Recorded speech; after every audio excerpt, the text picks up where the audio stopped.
Edgar Allan Poe was a short story writer, poet, critic, and editor, famous for his dark transcendentalism and creating an atmosphere in his Tales of Honor, which have become unrivaled in American fiction, earning him the title Father of the Detective Story.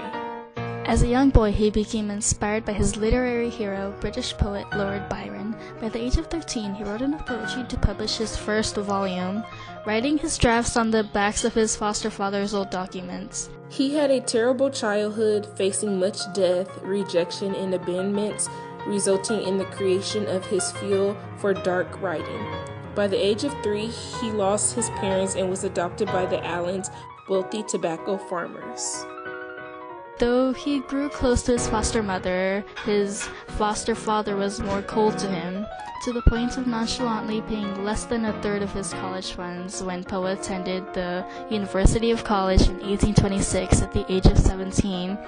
He quit and went to the army after finding out that Elmira Royster, his neighbor and fiancée, became engaged to another man. He quickly rose in rank and became sergeant major at the age of 18. When his foster mother died, Allan became nicer and allowed Poe to apply to the United States Military Academy at West Point. After hearing of Allan remarrying with neither his consent nor acknowledgement, Poe left Virginia for Maryland enraged. He stayed with his grandmother and soon-to-be engaged cousin Virginia, who, like many others in his life, leaves him alone soon after marrying him. Poe moved to New York to pursue his writing career. His rise to fame was not until he published The Raven, which gained national recognition and is known for being one of the best he had written. A collection of stories called The Tales of the Grotesque and Arabesque, which held many of his bone-chilling works, is recognized as being one of his best compilations.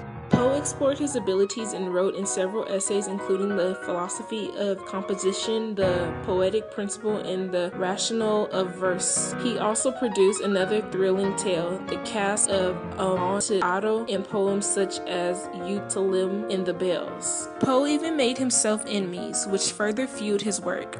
Henry Wadsworth Longfellow was a popular poet, but claimed that he plagiarized much of his own work. Rufus Wilkesworth, other poet rival, writes of Poe as the reclusive, gloomy, dark figure who we all think of when we hear his name, the drunken and womanizing madman.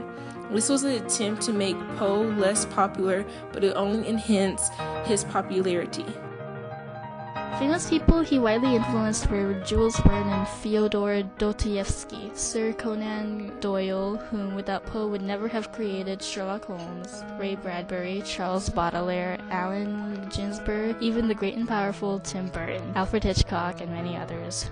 William Carlos Williams, yet another poet influenced by him, said, 100 years hence, on the terratennial of Poe's birth, another group will almost certainly gather in honor of his memory. They will ask the same questions and offer the same unsatisfactory answers, but they will still be reading Poe.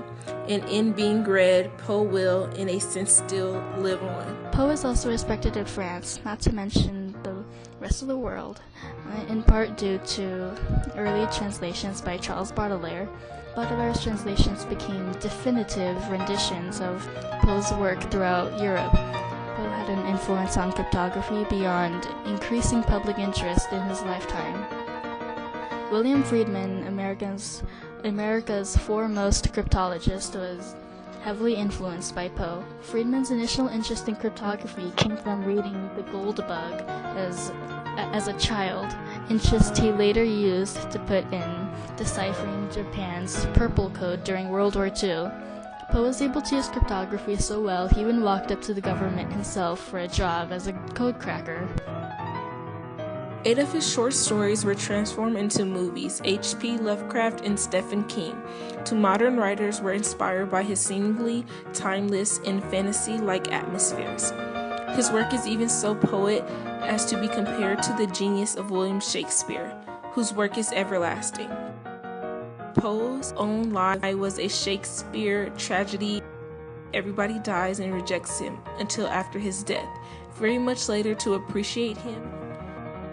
His work is so widely known that even those who don't read poetry knows of his artwork in his most famous work, The Raven.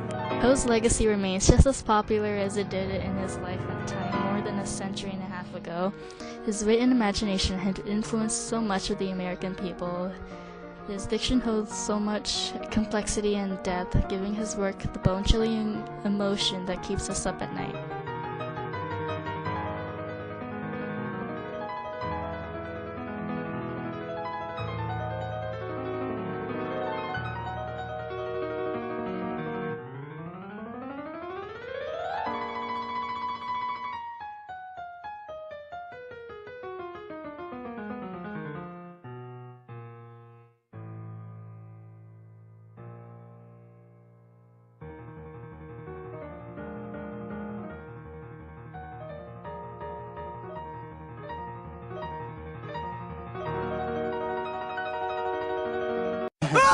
Real-life ghost in a picture? That's freaking brutal! Make it stop!